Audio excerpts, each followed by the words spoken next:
नमस्कार, myself Malika Parveen, assistant professor, government law college Bikaner, LLB second year की subject international law में हमने पहले ये देखा था, पहले वाले वीडियो में ये देखा था कि अंतर्राष्ट्रीय विधि नहीं है, कौन से जूरिस मानते हैं तथा इस मत के समर्थन में उन्होंने क्या व्यू रखे थे।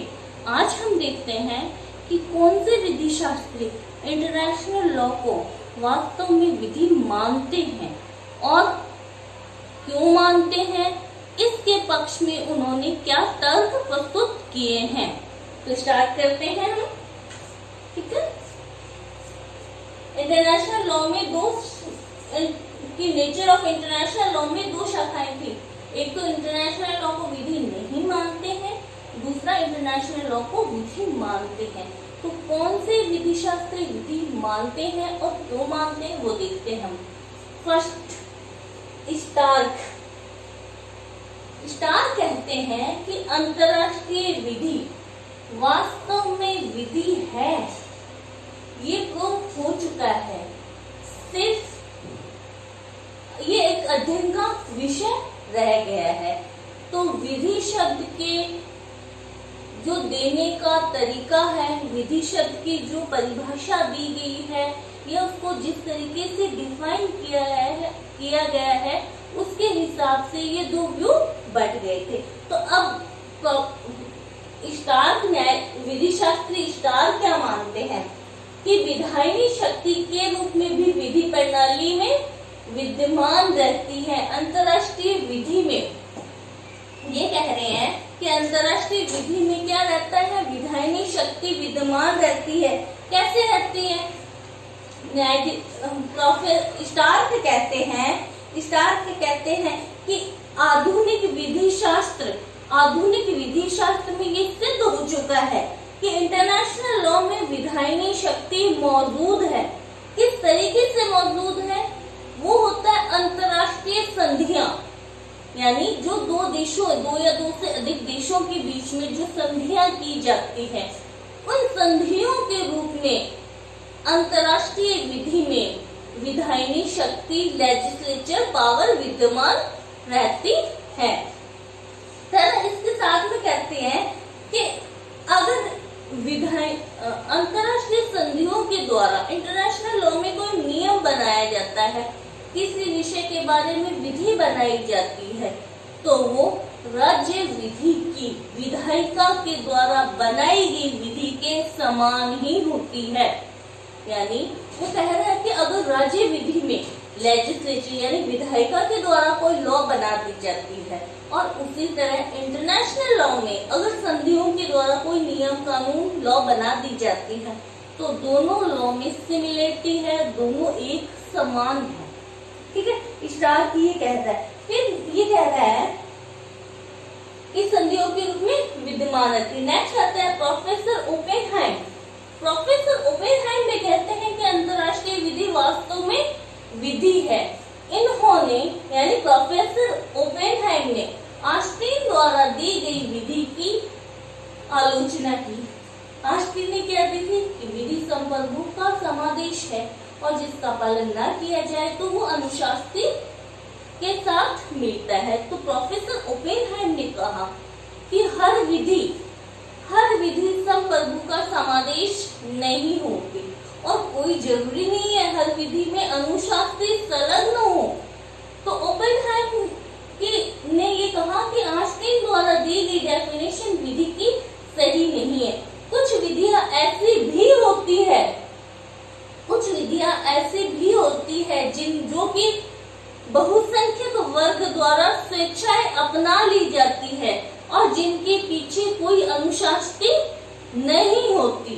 तो ओपेनहाइम कहते हैं कि इंटरनेशनल लॉ अंतरराष्ट्रीय विधि वास्तव में विधि है। राज्यों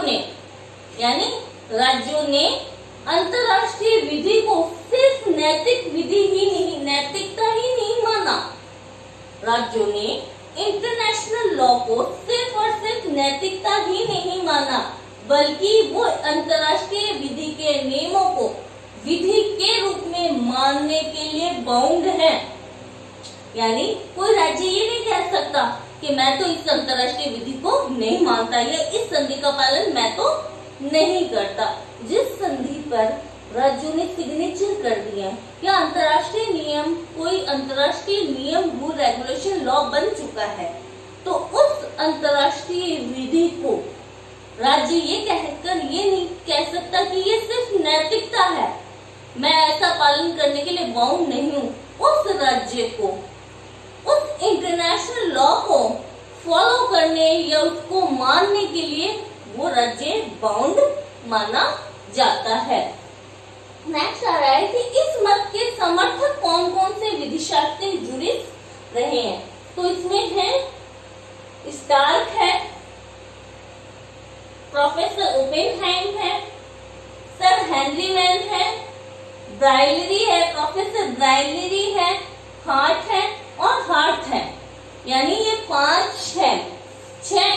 6 विधिशास्त्री, उसमें भी 6 थे और इसमें भी 6 विधिशास्त्रियों का मानना है कि अंतर्राष्ट्रीय विधि वास्तव में विधि है, उसमें विधि वाले सारे गुण विद्यमान हैं। इसके साथ में ही पॉकेट हवाना वाद है कि इसमें पॉकेट हवाना की वाद में न्यायाधीश ग्रे ने कहा कि अंतर्राष्ट्रीय विधि वास्तव में हमारी विधि का ही भाग है, वो कोई अलग से लॉ नहीं है। इंटरनेशनल लॉ हमारी लॉ का ही पार्ट है, हमारी विधि का ही भाग है। जब न्यायालय के समक्ष में अंतर्राष्ट्रीय विधि से संबंधित कोई मामला आता है, कोई समस्या, कोई प्रॉब्लम आती है, तो न्यायालय को यानी तो कोर्ट को इंटरनेशनल लॉ को फॉलो करना चाहिए। यानी पॉकेट हवाना के बाद में न्यायाधीश ग्रे भी अंतर्राष्ट्रीय विधि को वास्तव में विधि का ही भाग मानकर विधि मान रहे हैं। वो कह रहे हैं वास्तव में इंटरनेशनल लॉ विधि है। ठीक है, नेक्स्ट आता है Westland Central Gold Mining Company Limited versus Rex तथा दलोला का वाद में भी अंतर्राष्ट्रीय विधि को विधि माना। इसके साथ में ही इन विधिशास्त्रियों ने इस मत के समर्थन में क्या क्या तर्क रीजन प्रस्तुत किए वो देखते हैं हम। सर हेनरी मैन यानी इन्होंने अपनी बात मनवाने के लिए कोई रीजन तो देगा, कोई तर्क तो बताएंगे कि इस कारण हम इंटरनेशनल लॉ को लॉ मानते हैं, किस कारण से मानते हैं, क्या रीजन है उसका, तो वो रीजन प्रस्तुत करते हैं ये विधिशास्त्री। फर्स्ट आता है सर हेनरी मैन ने कहा विधि केवल प्रभु सत्ता में ही नहीं रहती, जैसा कि आस्तीन ने कहा कि विधि तो सिर्फ और सिर्फ संप्रभु का समादेश है। तो सर हेनरी मैन ने कहा कि विधि सिर्फ शासक में या संप्रभु में विद्यमान हो ऐसा आवश्यक नहीं है। विधि उस समय भी मौजूद थी जब कोई संप्रभु शासक नहीं था, यानी जब कबीला प्रथा थी या उससे भी पहले लोग क्या करते थे, संयमित जीवन जीते थे, नैतिक आदर्शों का पालन करते थे, कोई नियम यानी रूढ़ी बनी हुई है या कोई परंपरा है उसको फॉलो करते थे। वो परंपरा कोई जरूरी नहीं किसी शासक ने ही बनाई हो। यानी सर हेनरी मैन का कहना है कि विधि केवल प्रभु सत्ता में विद्यमान नहीं रहती, यानी संप्रभु में ही नहीं रहती, बल्कि विधि उस समय भी मौजूद थी या विद्यमान थी जब कोई प्रभु सत्ता ही विद्यमान नहीं थी। ठीक है, नेक्स्ट आता है कि विधायिका का, पहले वाले मत वाले कहते हैं कि इंटरनेशनल लॉ में कोई लेजिस्लेचर नहीं है, विधायिका नहीं है, इसके रूल रेगुलेशन नियम कौन बनाता है, यानी अंतर्राष्ट्रीय विधि में कोई नया कानून नहीं बनता था, इसलिए वो कहते हैं कि यहाँ विधायिका नहीं है तो ये विधि नहीं है। जबकि इस मत वाले कहते हैं कि अंतर्राष्ट्रीय विधि में विधायिका मौजूद है, विधायिका वाले गुण मौजूद हैं। कैसे कि जब दो या दो से अधिक देशों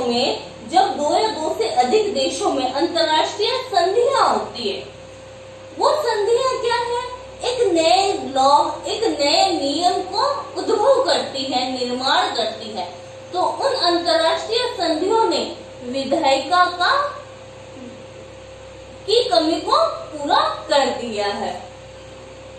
नेक्स्ट आता है कि उन्होंने कहा कि इंटरनेशनल लॉ में कोई अनुशास्त्री नहीं है। विधि में अनुशास्त्री विद्वान होना ये कोई आवश्यक गुण नहीं है। हर विधि में पेनल्टी हो ये जरूरी नहीं है, लेकिन फिर भी इंटरनेशनल लॉ में अनुशास्त्री विद्यमान है। कैसे? यूएनओ के चार्टर्ड राष्ट्र संघ या संयुक्त राष्ट्र संघ के चार्टर्ड के प्रावधानों या नियमों का अगर अनुच्छेदों का उल्लंघन किया जाता है तो यूएनओ भौतिक बल या अनुज्ञप्ति यानी लाइसेंस जब्त कर सकता है, उस देश की सदस्यता को रद्द करता है।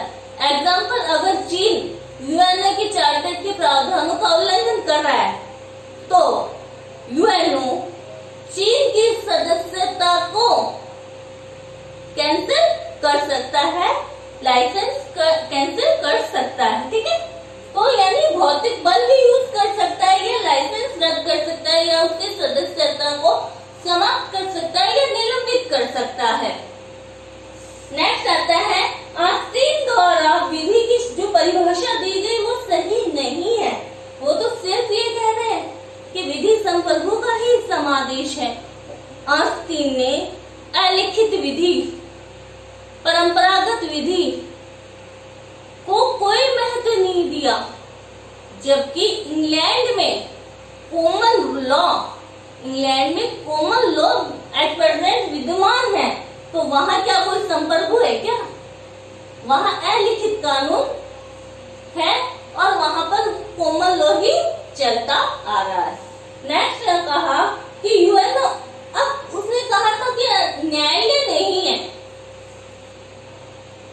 जबकि अंतरराष्ट्रीय विधि में यूएनओ में जो 6 अंग हैं उसमें से एक अंग है अंतरराष्ट्रीय न्यायालय।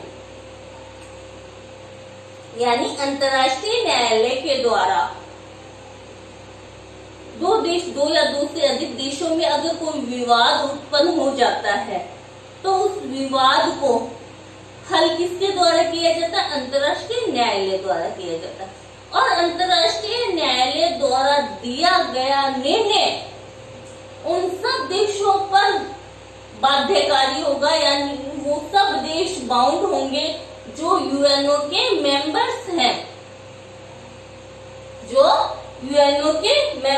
जैसे यूएनओ के चार्टर के अनुच्छेद आर्टिकल 94 में बताया गया कि यूएनओ का प्रत्येक सदस्य देश मेंबर जो कंट्री है वो इंटरनेशनल लॉ के द्वारा दिए गए डिसीजन से बाउंड होंगे। तो इन्होंने इस मत के समर्थकों ने ये तर्क प्रस्तुत किए कि इस आधार पे अंतरराष्ट्रीय विधि वास्तव में ही विधि है। निष्कर्ष क्या निकला? कुछ कह रहे हैं और कुछ कह रहे हैं विधि नहीं है। कंक्लूजन या निष्कर्ष ये निकला कि अंतरराष्ट्रीय विधि में राज्य विधि के समान वो विशेषताएं, वो गुण विद्यमान नहीं है, लेकिन फिर भी अंतरराष्ट्रीय विधि एक विकेंद्रित राजनयिक प्रणाली है, यानी जहां पर शक्तियों का विभाजन या विकेंद्रीकरण किया हुआ है, कोई एक संप्रभु नहीं है। पावर्स को डिस्ट्रीब्यूट कर दिया गया है, सत्ता का विकेंद्रीकरण किया गया है, लेकिन विधि तो है। निष्कर्ष ये निकला कि अंतरराष्ट्रीय विधि है, परंतु राज्य विधि के समान उसमें सारे गुण मौजूद नहीं है। इसीलिए स्टार्क ने कहा कि अंतरराष्ट्रीय विधि एक दुर्बल विधि है, यानी जिसमें कुछ कमियां विद्यमान है। तो कुल मिला के इन सब ने ये मान लिया कि अंतरराष्ट्रीय विधि वास्तव में विधि है, और एट प्रेजेंट में कंक्लूजन यही निकलता है अंतरराष्ट्रीय विधि है। उसमें वो सारे गुण मौजूद हैं जो एक विधि में होने चाहिए। नेक्स्ट वीडियो में हम अंतरराष्ट्रीय विधि और प्राइवेट अंतर्राष्ट्रीय विधि, लोक अंतर्राष्ट्रीय विधि और प्राइवेट अंतर्राष्ट्रीय विधि में क्या अंतर होता है वो पढ़ेंगे। ये एक क्वेश्चन पूरा हो गया है कि नेचर ऑफ इंटरनेशनल लॉ।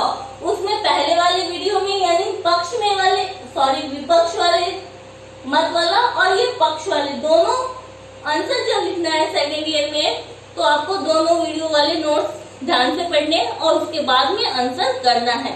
और अगर क्वेश्चन ये आता है कि लोक अंतर्राष्ट्रीय विधि और प्राइवेट अंतर्राष्ट्रीय विधि में क्या अंतर है तो वो हम नेक्स्ट वीडियो में देखेंगे। Thank you so much.